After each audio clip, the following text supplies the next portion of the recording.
Okay, this is a game on Ruinberg On Fire on the Tier 9 Russian medium, the 430 V2. One of my more favorite tanks in the game. It's one of those pancake tanks, rear mounted turret with some turret armor on it. What I really want to highlight, we've done Ruinberg reviews before, but what I really want to talk about on this particular one would be sort of watching the battle lines both on your side and on the opposite side, and sort of knowing how to react to that, and also going back and resetting and some little shooting tips as well.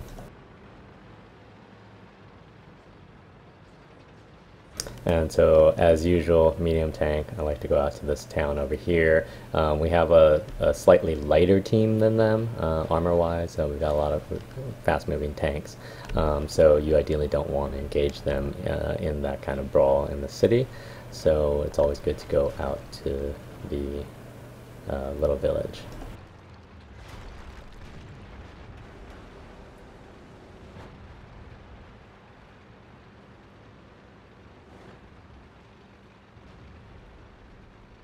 And so we see that they're coming out here, including their good platoon. So ideally, what you want to be able to do is get some damage, get some lights, keep them off of this E line if you can. We've got some support out here, but they're a little bit far back, right? See, we're the only person on this F line right now, so you want to fall back just a little bit, so it doesn't make it so easy for them to push you.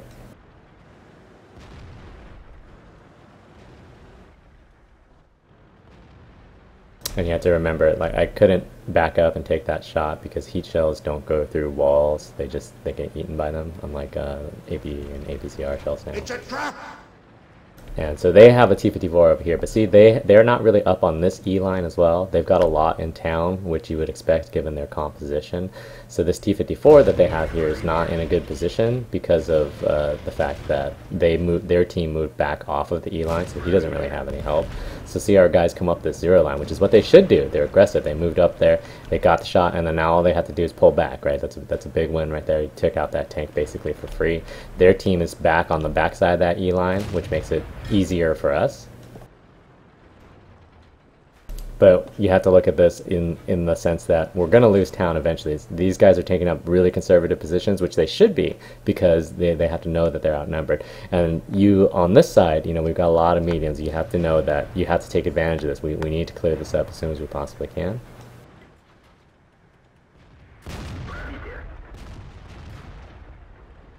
And so this guy's moved up here, which is a good position. These guys, the guys behind him, are still a little bit too far back, but he's occupying enough of intense attention that I can just sit over here and start shooting him in the side. That last shot before that one that did damage hit a little post, and sort of highlights the fact that you kind of have to be careful with some of those heat shots.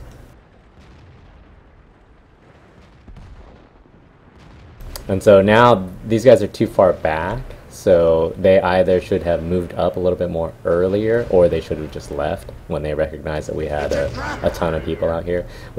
These guys on their town side are now pushing in. It's not a super huge threat. We're down about 5k health, but you know, we have to clear off this side ideally first, and then you come back and reset. Every single one of these guys should come back. And this T-95 is in the middle here, but he's not going to be too much of a problem right this instance. You don't have to fixate on him. You can just let him be, because he's not going to be able to get into the engagement right away. So they've gotten the mouse on the cap. They don't really have that much. There's not that much cap pressure. We're down about 6k health, but that's not too bad. So you just have to make sure that you keep these lines clear. So we've cleared this east line. There's a T-95 in the middle, but we have to make sure that we can't get attacked through the back over here. And so that's what's important. So like this M46 patent should probably just stayed up here, if anything, or even come a little bit further back where he can get some shots on the cap as well. And then a lot of this is just sort of long range shooting on the cap. When you have a mouse that's facing you like that with his turret, even if his hull is angled, if his turret is facing you, you can go right through it. So even at this distance, this is the benefit of heat shells, is that heat shells don't decay in terms of penetration over distance. So like if you were to fire an AP or APCR shell, by the time it gets there, it would lose, you know, about 20-25% of its penetration ability. But with a heat shell, you can fire it from any distance and it doesn't lose its pen capability. But again, you have to make sure that you don't hit any little posts or anything like that, because you're not going to go through it. It's just going to, you know, detonate the heat shell. And then this is just sitting here behind this bush and using basically distance as your friend. And that was a side turret shot on the E100. And that's sort of the thing, is that, you know, when you're a heavy tank, you have to balance the way that you angle your tank. It's not only about angling the hull of your tank, it's also about angling the turret. If you angle it too far, then I get an easy shot. If you don't angle it far enough, then I get an easy shot.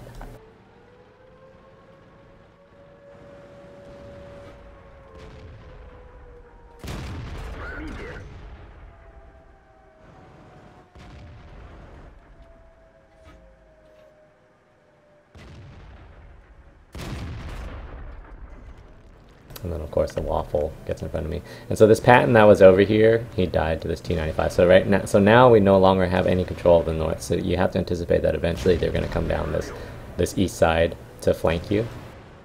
And then the T95 just showed up.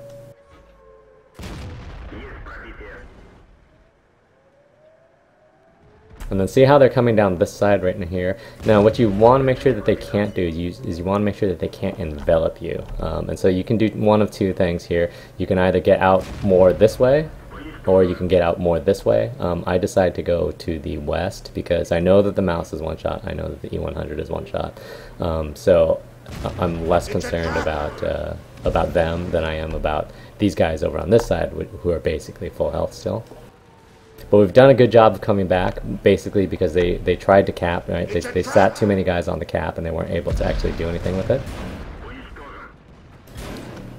So what I'm going to try to do is try to get out here so that these guys can't just wrap on these guys, right? They have to, you know, acknowledge my presence out here. They can't just, you know, push in around the backsides and flank these guys at least easily.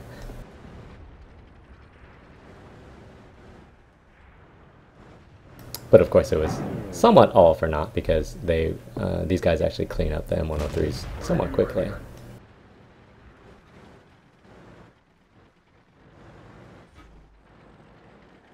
And then I can just be patient because this T95 is basically camping me. And these guys should be able to get the M103. As long as that T95 doesn't shoot the bat chat. See, the T95 is kind of turning around, so you want to move out there, keep him on it.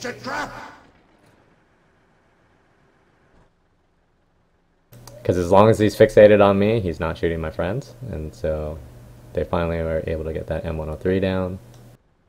And the T95 is still fixated on me. And so anyways, the point that I wanted to make on this was not only about the cap reset, but in terms of maintaining sort of lines of control. I'll talk about it in a second.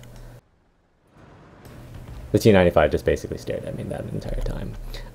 But so basically we got into this F area over here, and we were able to control the E line, right? They had the T54E1 on the E line, but he didn't really have that much support, so it was easy to kill him from the 0 line and from where I was. And then once we killed this field here, right, we had this entire east side secure, but they had already broken through the town.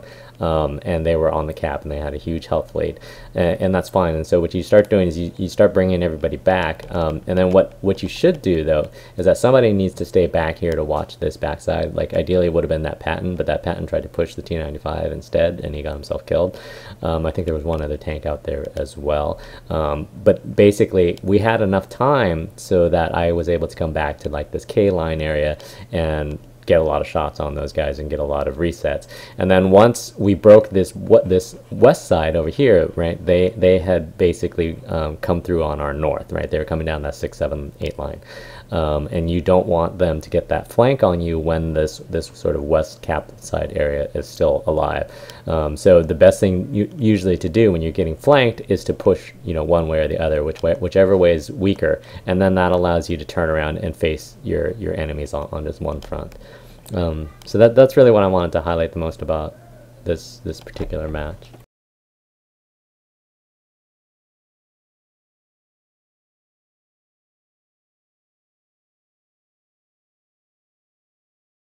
Where are you, stats? Oh, there we go. And so it basically played out in the stats how it played out in the game. So we were able to do a lot of damage simply because, you know, when we got up on that F line, there wasn't a lot of challenge to us, right? We didn't get, they had this, they have this narrow window of opportunity where they could have pushed me.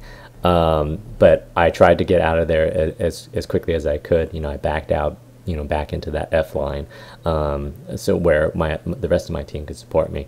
And then once they backed off that E line, though, it allowed me to get back up into position and then crack kills and et cetera, et cetera, et cetera. Once you clean off that side, it made it much easier. And then we basically, just between the three people here, Trobs, K. Allen, and myself, we were able to get a lot of the resets. The Waffle got 96 points. Oh, I guess Trobs didn't get any. And I got 114. So we were basically able to keep them off of the cap by, or negate the cap pressure by getting easy resets. And remember that the two tanks on the cap were the two of the more heavily armored tanks in the game, the E100 and the Mouse. But if you have differing firing lanes on them, right, they can't angle their armor every way. So one of them is going to be vulnerable at any given time, and it's just a matter of taking advantage of that. Okay, and so I hope that was helpful, and thanks for watching.